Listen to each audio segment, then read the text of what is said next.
नमस्कार दोस्तों, haunted story 7 में आप सभी का हार्दिक स्वागत है। आज की वीडियो में आगे बढ़ने से पहले आपको और आप सभी के परिवार को मेरी ओर से दशहरे की हार्दिक शुभकामनाएं। चलिए बढ़ते हैं आज की हमारी कहानी की ओर। अतुल और उसका परिवार आज दशहरे के दिन बाहर घूमने जाने की प्लानिंग कर रहे थे। अतुल की फैमिली में वो, उसकी पत्नी और 2 बच्चे तनु और साहिल थे। तनु और साहिल आज बहुत खुश थे। पिछले साल दशहरे पर अतुल के काम की वजह से वो कहीं घूमने नहीं जा पाए थे। अभी उन लोगों के जाने में करीब 2 घंटे बाकी थे। तभी तनु और साहिल अतुल से कहते हैं, पापा क्या आप भी इसी तरह घूमने जाया करते थे?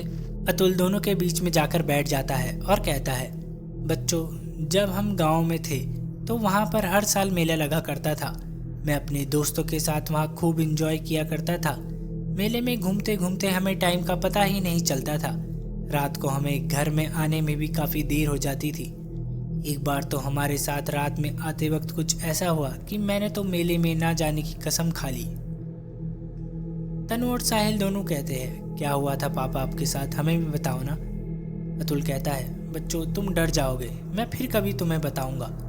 दोनों अतुल से जिद करने लगते हैं। बच्चों की जिद के आगे हार मानकर अतुल कहता है, अच्छा ठीक है, पहले तुम दोनों चुपचाप बैठ जाओ। दोनों बिल्कुल चुप होकर बैठ जाते हैं। अतुल की पत्नी भी वहां पर आकर बैठ जाती है और किस्सा सुनने लगती है। अतुल उन्हें किस्सा सुनाना शुरू करता है। हर साल की तरह उस साल भी हमारे गांव में दशहरे का मेला लगने वाला था। मैं और मेरे 2 दोस्त पिंटू और हरीश, हम तीनों अच्छे से तैयार होकर शाम को मेले में गए। हम तीनों ने वहां पर खूब मस्ती की, पर इसी मौज मस्ती में हमें टाइम का पता ही नहीं चला। हमारा गांव मेले वाली जगह से काफ़ी दूर था। पैदल चलते चलते करीब 1 घंटा लग जाता था। जब हम तीनों ने टाइम देखा तो हम चौंक गए। रात के 8 बज चुके थे। मेला लगभग खाली हो चुका था। अब हमें बस जल्द से जल्द घर की तरफ निकलना था। हम तीनों तुरंत मेले से निकले। गांव में तब गिनी चुने इलाकों में ही पक्की सड़कें थी और हम जिस रास्ते से जा रहे थे वो कच्ची सड़क थी। सड़क पूरी तरह से सुनसान थी। दूर दूर तक गुम अंधेरा था। अक्टूबर की हल्की हल्की ठंड हमारे बदन पर लग रही थी। हम तीनों को डर भी लग रहा था। सुनसान सड़क, रात का समय और हमें सिर्फ हमारे कदमों की चलने की आवाज़ ही सुनाई दे रही थी। ये सब चीज़ें मिलकर माहौल को और भी डरावना बना रही थी। माहौल को हल्का करने के लिए हम तीनों एक दूसरे से हंसी मजाक कर रहे थे। पिंटू हम सब में सबसे शरारती था और हरीश हम तीनों में सबसे बड़ा और समझदार। हम तीनों को चलते हुए अब करीब आधा घंटा हो चुका था। हमने लगभग आधा रास्ता पार कर लिया था, पर तभी हरीश को रोने की आवाज़ सुनाई देती है और वो हम दोनों से कहता है, क्या तुम लोगों को भी किसी की रोने की आवाज़ सुनाई दे रही है? हमें कोई आवाज़ सुनाई नहीं दे रही थी, पर ध्यान से सुनने पर हमें भी किसी की रोने की आवाज़ सुनाई दी। हरीश तुरंत ही हमसे बोल पड़ता है, मुझे कुछ ठीक नहीं लग रहा है। इतनी रात को इस सुनसान सड़क पर किसी की रोने की आवाज़ आना, हमें जल्द से जल्द यहाँ से निकलना चाहिए।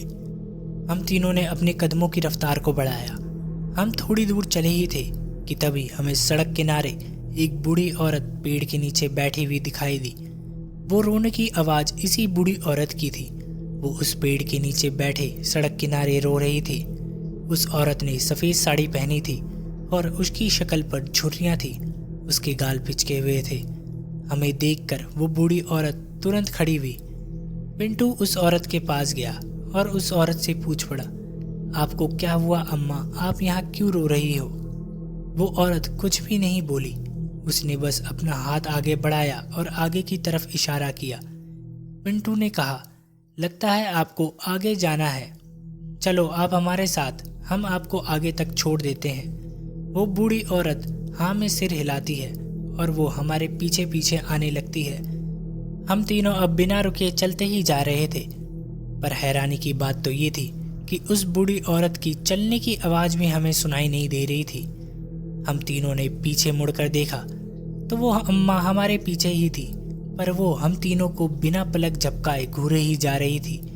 मुझे उस बूढ़ी औरत की हरकतें अजीब सी लग रही थी।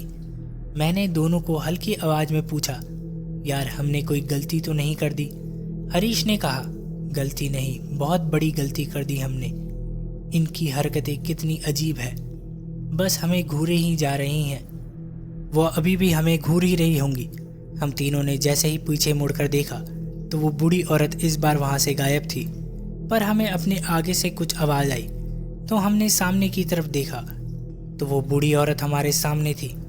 उन्हें यूं अपने सामने देखकर हम घबरा गए और हम तीनों सीधा ज़मीन पर गिर गए। और तभी पिंटू बोल पड़ा, अम्मा आपने तो हमें डरा ही दिया, अब आप आराम से हमारे पीछे पीछे आओ। हम तीनों उठ खड़े हुए।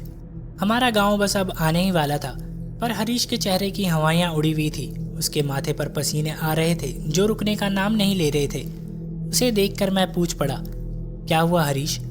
उसने सहमी हुई आवाज़ में कहा, वो बूढ़ी औरत। मैंने पीछे मुड़कर देखा और कहा, आ तो रही हमारे पीछे। हरीश बोल पड़ा, यही तो दिक्कत है। मैंने और पिंटू ने कहा, क्या मतलब है हरीश? उसने दबी हुई आवाज़ में कहा, तुमने उस औरत के पैरों की तरफ ध्यान दिया? हम दोनों ने कहा, नहीं तो। हरीश बोला, जब हम तीनों नीचे गिर गए थे तो मैंने उसकी पैरों की तरफ देखा, उसके पैर उल्टे थे। पिंटू और मुझे बिल्कुल भी विश्वास नहीं हुआ। हम दोनों ने चुपके से उसके पैर की तरफ देखा तो हमारे होश उड़ गए। उसके पैर सच में उल्टे थे। अब तो हम दोनों के भी पसीने छूटने लगे थे। डर के मारे हमारी आवाज़ भी नहीं निकल रही थी। गला सूख गया था और सांसें ऐसी चल रही थी मानो दिल सीने से बाहर ही आ जाएगा। हरीश ने हम दोनों को शांत करते हुए कहा, ये तो अब हमारा पीछा छोड़ेगी नहीं और ये न जाने कब हमारे साथ क्या कर दे। पर गांव अब आने ही वाला है।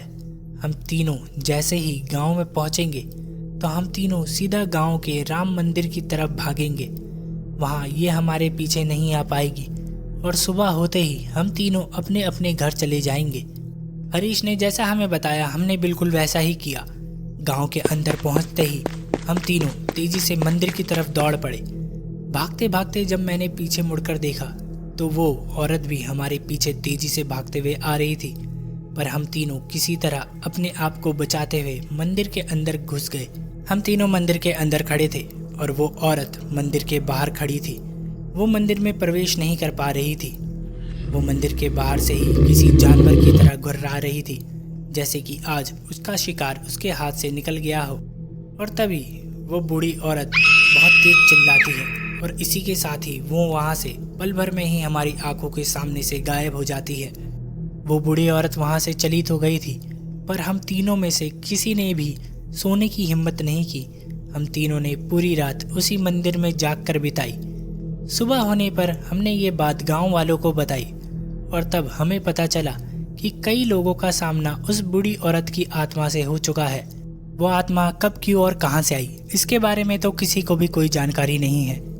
तभी अतुल घड़ी की तरफ देखता है और तनु और साहिल से कहता है, चलो बच्चों अब तैयार हो जाओ वरना हम लेट हो जाएंगे।